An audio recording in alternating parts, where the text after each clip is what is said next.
Lakshmi dairy farms YouTube channel நேயர்கள் அனைவருக்கும் அன்பான வணக்கம். நம்ம சேனலில் வந்து பார்த்தோம்னா ஒரு 4ஆம் ஈத்து ஜெர்சி மாடு வந்து விற்பனைக்கு வந்திருக்கு. மாடு வந்து 9 மாத சினியாக இருக்கிறதாகவும் கன்று ஈன்றதுக்கு வந்து பார்த்தோம்னா இன்னும் ஒரு வாரத்திலிருந்து 10 நாள் வரைக்கும் டைம் எடுத்துக்கும்னு சொல்கிறாங்க விற்பனையாளர். இந்த மாடு வந்து பார்த்தோம்னா 3ஆம் ஈத்துக்கு 17 லிட்டர் கறவை கொடுத்ததாகவும் இந்த ஈத்துக்கும் 4ஆம் ஈத்துக்கும் வந்து பார்த்தோம்னா 17 லிட்டர் கேரண்டி கொடுத்துடலாம் அப்படின்னு சொல்லி தான் நம்ம விற்பனையாளர் வந்து சொல்லியிருக்காங்க.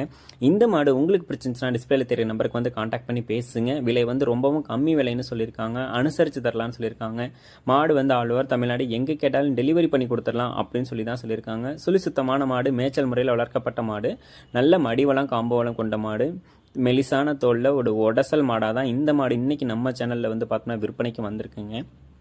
மாடு வந்து விற்பனைக்கு எங்கேருந்து வந்திருக்குன்னு சொல்லி பார்த்தீங்கன்னா கோயம்புத்தூர் மாவட்டம் கிணத்துக்கடவுலேருந்து ஜெகதீஷ் என்பவர்கிட்ட இருந்தால் மாடு வந்து விற்பனைக்கு வந்திருக்கு. டெலிவரி அவைலபிள், கால் பண்ணி பேசுங்க. 9 மாத சினியாக இருக்குது. 17 லிட்டர் கறவை கேரண்டி கொடுக்கலான்னு சொல்லி சொல்கிறாங்க. நன்றி.